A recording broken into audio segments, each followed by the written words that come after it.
contra inocentes que se encuentran eventualmente o en un centro comercial, en una tienda de abastos o en un colegio, en el interior de un colegio, donde se supone que tendrían que estar pues más seguros. ¿Qué pasa con el tema de la seguridad? Bueno, en los Estados Unidos ya lo conocemos, es una sociedad que está fuertemente armada. Se supone que ellos tienen la posibilidad de comprar armas para autoprotegerse. Es una situación que ya entró en el debate también en los Estados Unidos desde muchos años atrás, por el cual el debate es bastante fuerte, porque hay evidentemente en el Senado, en el Congreso de ese país, posiciones en contra y a favor, y es una discusión a la cual nosotros no pretendemos entrar.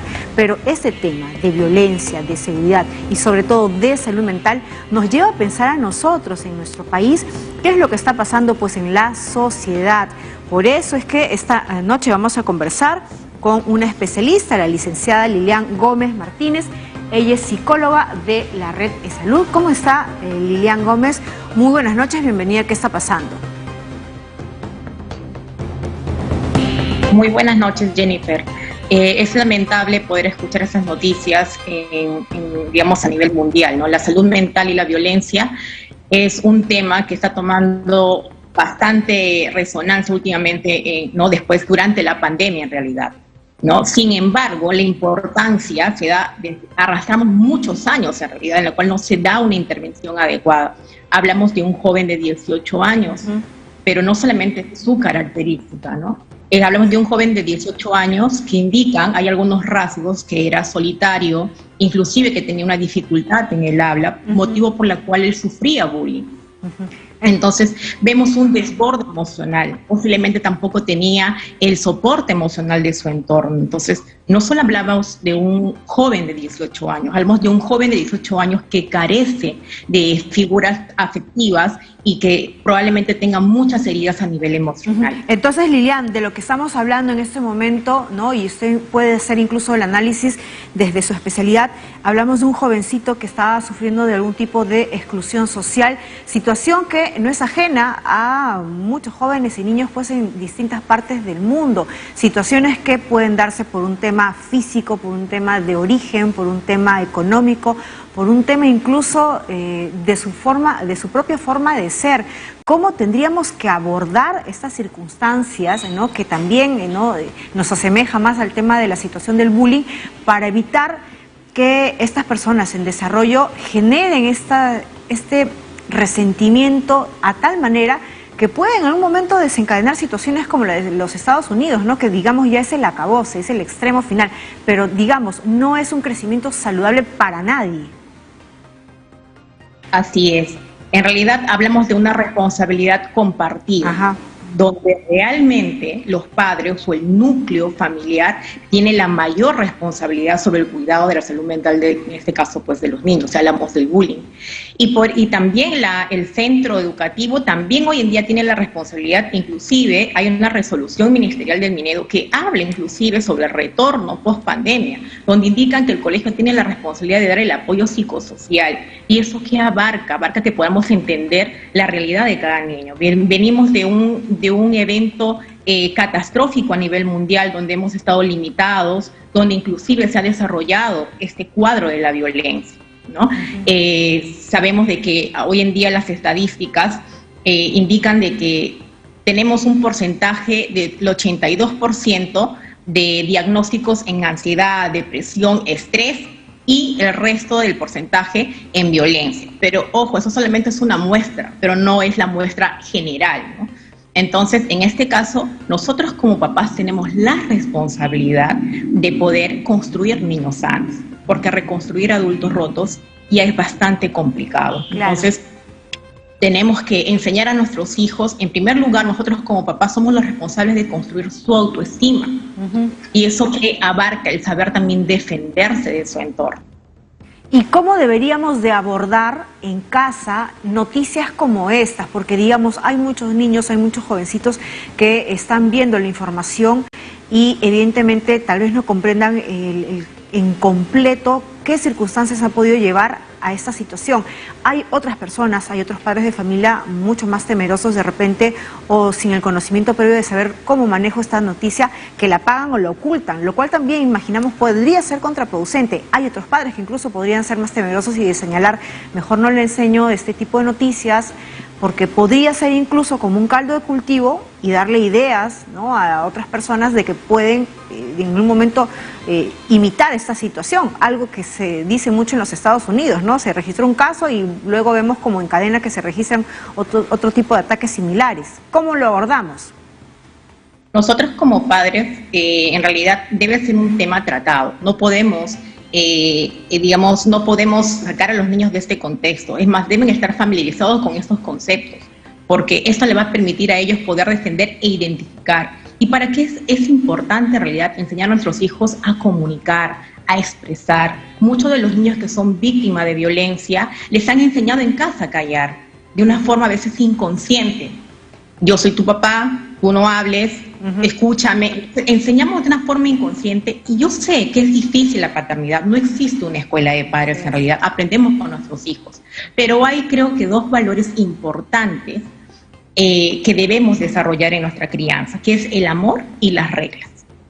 ¿Sí? Si criamos con amor solamente y no hay reglas, somos demasiado permisivos y no hay límites. Los niños conviven en una sociedad donde tenemos límites y tienen que aprender a respetar. Pero si solamente ponemos reglas y no ponemos amor, estamos desarrollando un niño con apanamiento afectivo, donde todo es superficial, donde no ve a las personas como personas, porque no recibe ese trato en casa también. Entonces, en realidad, como les digo, la mayor responsabilidad está en los padres. La escuela es un apoyo, la sociedad es un apoyo, pero todo en realidad se desarrolla en la cuna, en el hogar. ¿Cómo estamos formando a nuestros hijos? Hay presencia, hay acompañamiento emocional, hay tiempos de plática con nuestros hijos, hay tiempos lúdicos. Entonces tenemos muchas formas en las cuales podemos interactuar con nuestros hijos y debemos informar estos casos, porque esto simplemente se refleja. Yo sé que a veces escuchamos, y he tenido pacientes que vienen y me dicen, los niños son crueles. En realidad, los adultos somos los crueles. Solamente los niños están reflejando la crianza que está llevando en casa. Entonces, todo esto parte realmente, es un sistema, pero donde recae más en la cuna, en el hogar, en el entorno familiar. Estamos enseñando a respetar en la diversidad a nuestros hijos. Entonces, tenemos que reformular un poco cómo estamos realmente desarrollando emocionalmente a nuestros hijos. Y ojo, muy importante, enseñar a defenderse, y no a través de la violencia. El poder contra la violencia es saber expresar y comunicar a las instancias importantes y no minimizar cuando el niño te expresa en un momento, porque a veces normalizamos la violencia, ¿no? Pero solamente fue un empujón. Todo acto de violencia comienza con un empujón. Entonces tenemos que estar atentos y alerta de todo lo que nuestros hijos nos pueden comunicar y tomar cartas en el asunto. Y sobre ese punto, licenciada Gómez, es algo muy importante lo que usted ha dicho, ¿no? Estar atentos, porque imaginamos que en una circunstancia en la cual toda la sociedad, ¿no?, que tiene una responsabilidad frente a los niños o los adolescentes, presta atención, puede incluso identificar qué personas podrían estar incluso sufriendo en silencio y volviéndose pues en potenciales sociópatas. Digamos, este jovencito vivió situaciones de bullying en su colegio, y eso no es ajeno pues a los adolescentes, a los compañeros, ¿no? Al margen o no de que fueran sus amigos o no, uno sabe en el aula, en las clases, qué niño está solo, qué niño anda de manera solitaria, qué niño incluso no le está pasando bien en casa porque no vive con los papás, porque vive con los abuelos, qué niño, ¿no?, en el caso de los maestros incluso se está autolesionando. Son todas esas señales de alerta que nos deben de llamar la atención para dar un mayor soporte emocional, sea o no incluso nuestro hijo. Excelente, Jennifer, has dicho tal cual, ¿no? Realmente tenemos que estar atentos, pero también debemos ser responsables sobre el desarrollo emocional de nuestros hijos, ¿no? Entonces, es una responsabilidad compartida. La resolución ministerial indica que el colegio tiene la responsabilidad de crear inclusive espacios saludables, ¿no?, en el cual el niño tenga la capacidad de poder expresar lo que piensa, lo que siente, y el bullying no debería ser un tema ajeno a nuestros niños, a nuestros adolescentes. Al contrario, deberíamos tratar, ¿para qué? Para concientizar sobre el tema. ¿Sí? Porque en casa podemos estar podemos estar desarrollando un potencial sociópata o podemos estar desarrollando una víctima. Y ahora, a propósito del tema de las redes sociales, que también es un tema que hay que hacer énfasis, ¿no? Para entender un poco cómo es que se están formando nuestros niños, nuestros adolescentes, nuestros jóvenes. Este jovencito, antes de perpetrar su crimen, publicó incluso fotografías de los rifles a través de las redes sociales y da como una sensación de que estaba pues de esa manera reivindicando todo el sufrimiento que tal vez tuvo pues cuando él pasó por la escuela, ¿no?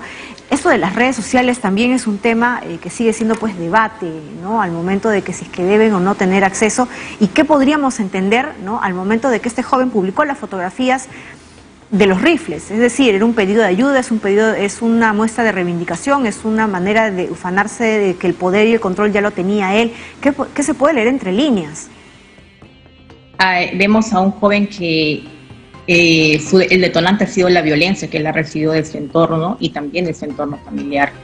Es una forma equivocada de poder protestar o de poder pedir ayuda, ¿no? Entonces vemos a...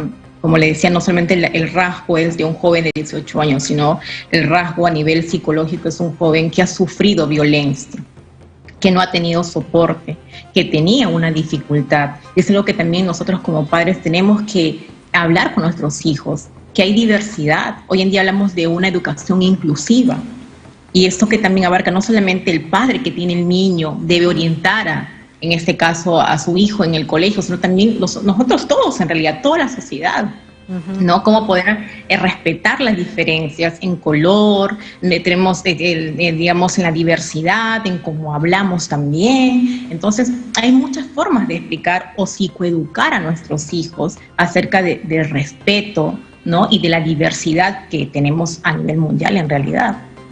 Perfecto, y solamente no con una responsabilidad y una crianza no bastante dedicada, y no solamente por parte de los padres de familia, sino la sociedad en su conjunto, vamos a poder tener generaciones más saludables, o siquiera ¿no? Que puedan tener mayores herramientas y recursos para hacer frente a estas situaciones que vemos en el mundo.